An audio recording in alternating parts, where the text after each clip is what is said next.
Hello everyone, this is Menz here. I'm going to be breaking down the new Tier 9 Russian heavy tank, the Object 705, which is coming out in the 9.22 update.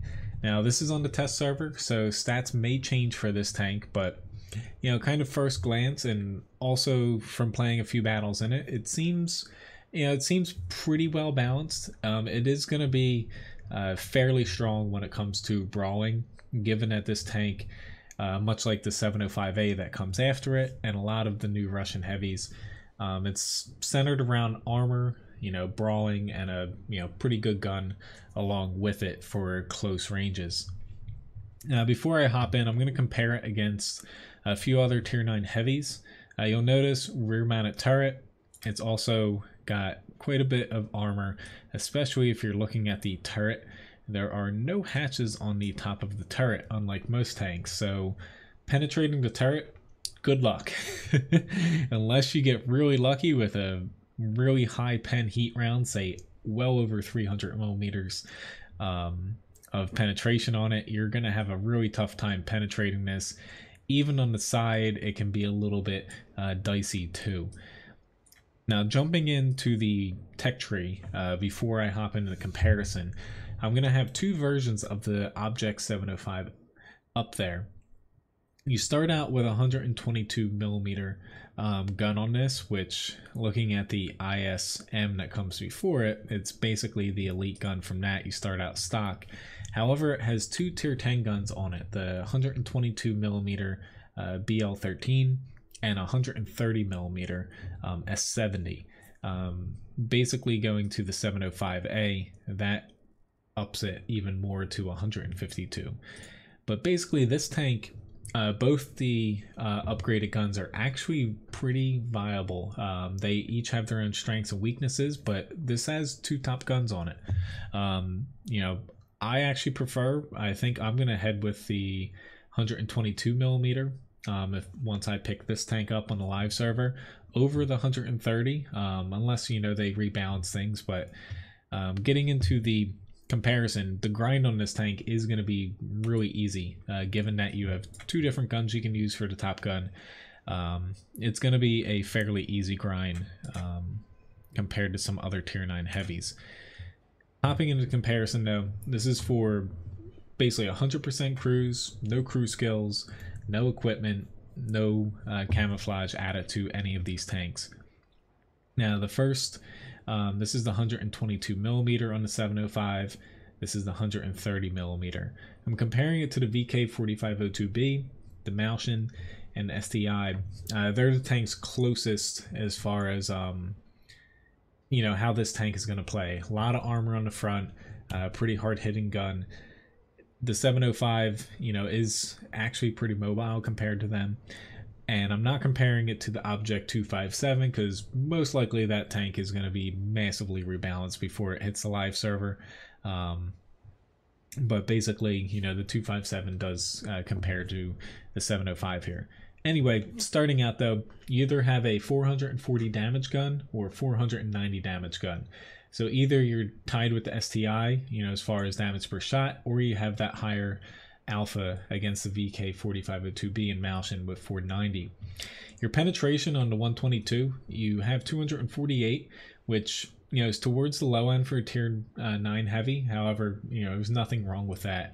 With the 122, you have a 340 millimeter pen heat round, which definitely good there. Heat rounds, of course, are a little ridiculous at high tiers. The larger gun, the 130 millimeter, you get 2 more millimeters of pen for the standard round. However, your premium round only has 303 millimeters of pen. That's actually lower than the VK and the Malshin, which, if I'm not mistaken, is 311 millimeters here. So while you do have a little bit more pen with the standard round, do know that you do lack a little bit of penetration with the premium for the Object 705's round if you go with the larger gun. Now, I'm going to skip rate of fire since that'll be reflected with DPM. Turret traverse, best out of tier 9 heavies, surprisingly, because this tank, at first glance, it doesn't look like the turret's going to turn that fast, to be honest, but does have the best turret traverse as of this moment. Gun depression, of course, is poor given the rear turret and it's Russian. You know, it's tied with the VK 4502B. Even the Malshin beats it out, and the STI, of course, is better. That has pretty good gun depression for a Russian tank. Aiming time, 2.88. It's better than STI's, you know, however, in the grand scheme of things, it is towards the long side. So the aiming time is the best on this tank, but it is workable.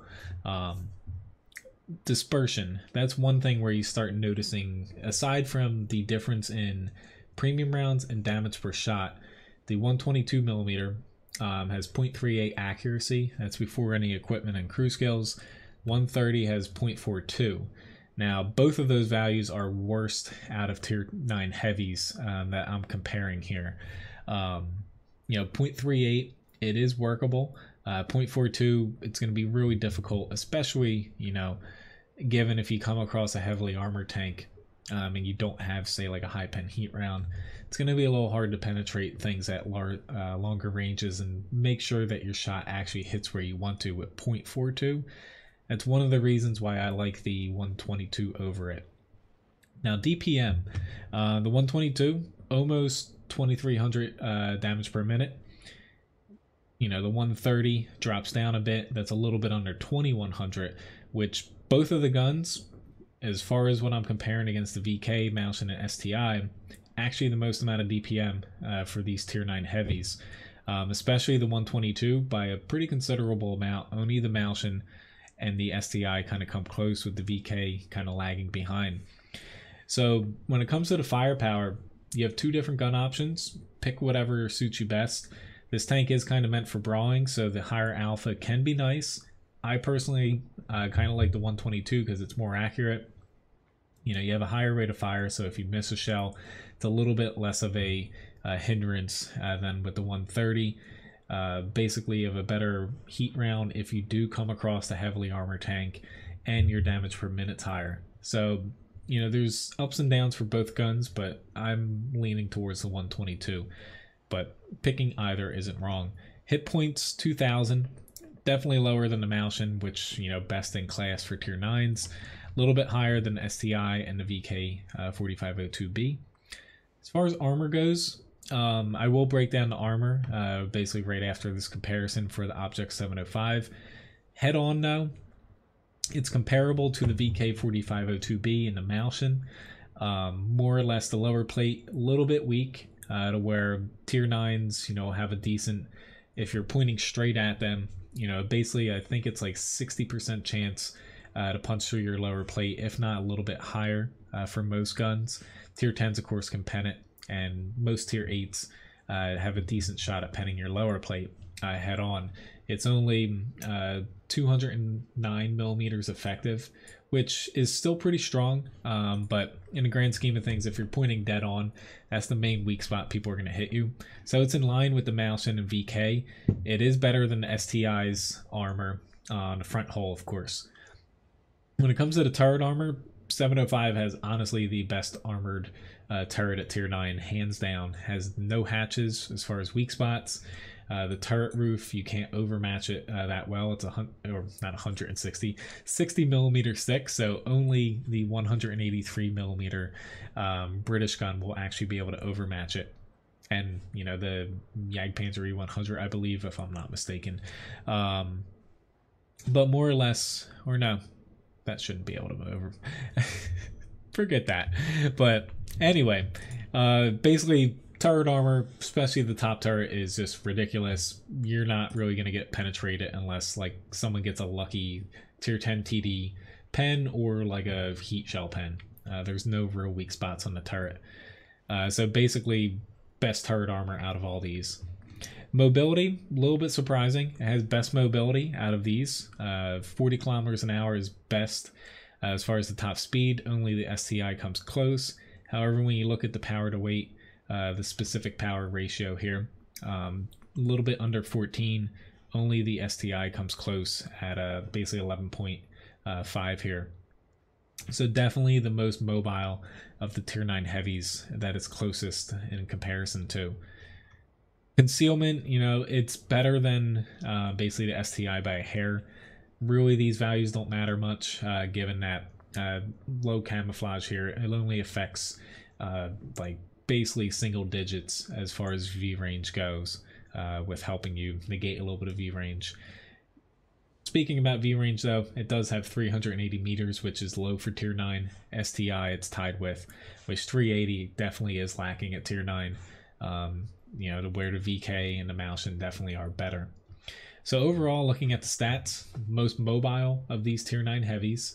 The gun, most amount of damage per minute. However, it does lack overall accuracy, and the aiming time combined with that is a little bit long too. And if you use the large gun, basically you're sacrificing a little bit of premium round penetration, but overall it's still good penetration. It's just combined with the 0.42 accuracy on the larger gun, it is a little bit of a downside. But the 122 feels awesome through and through. A little bit, you know, lack of gun depression as well, but the whole armor and the turret armor are really good on this tank. So all in all, the main weakness you're going to find on this thing comes with accuracy and a lack of gun depression.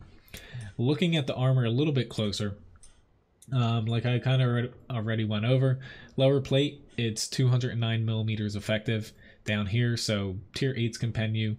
Tier 7s will struggle unless they use premium rounds or it's a really high pen tier 7, basically looking front on. The upper plate is 310 millimeters effective, so that'll be a little bit weaker once you factor in normalization. So it has a pretty strong frontal plate, just dead on, to where it won't protect you against all tier 10s or some heat rounds, but it's really strong frontally.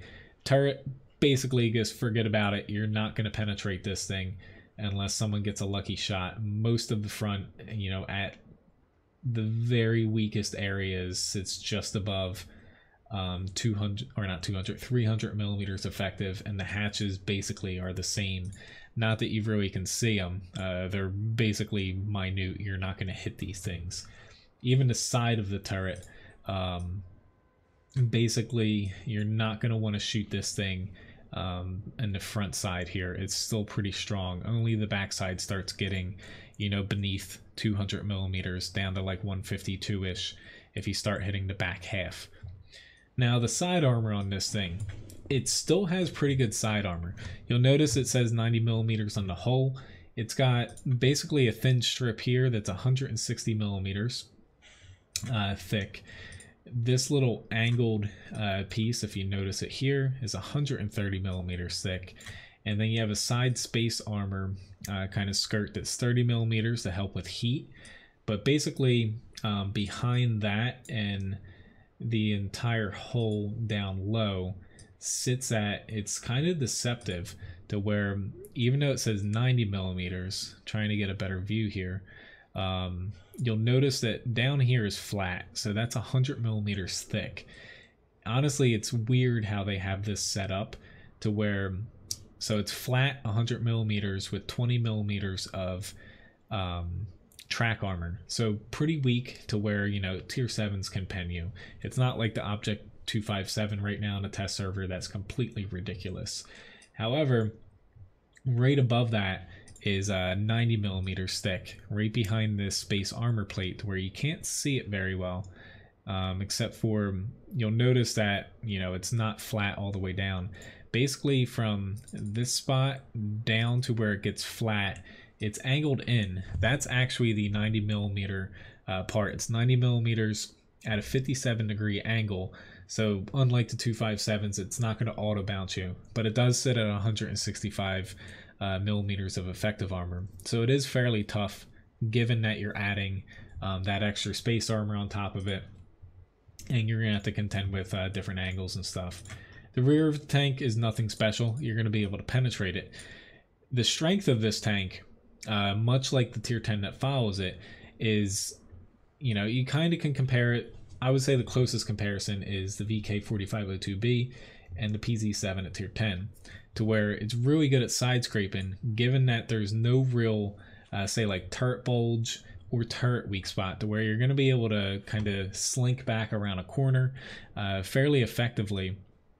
And your weakest area is going to be still your frontal plate and also this little angled section, to where tier 9s and tier 10s can still penetrate you. You can't get it to the point to where you're going to bounce every single shell, but more or less they're just going to have this very small area to hit, which is between 3 different, even 4 if you count this area, you know, 4 different areas all around it that are going to bounce your shells. So if they can't hit your lower plate very well, or hit this little angled section, you don't have any weak spots back here that they can really deal with. And firing heat shells at you, you know, you have spaced armor kind of lined out on the side here. You have the tracks, and you know, it can soak up some shells. That's the strength of this thing, to where while it does lack some accuracy, lacks some gun depression, it kind of makes up for it, you know, with having really good overall armor when you're, say, side scraping, or, you know, frontally if people can't hit your lower plate. Once they get around to your side, you know, as long as people aren't shooting you in the really angled or thick bits, your side turret in the front, or potentially like shooting heat into the space armor, you're going to get torn apart on the sides fairly easily, and on the rear as well. But luckily, looking back at the comparison, your turret traverse is pretty fast, you know, best as far as these heavies go, and then your traverse speed on the tank, while it's not best, the STI beats it out. 25 is not that bad for a tank with this armor.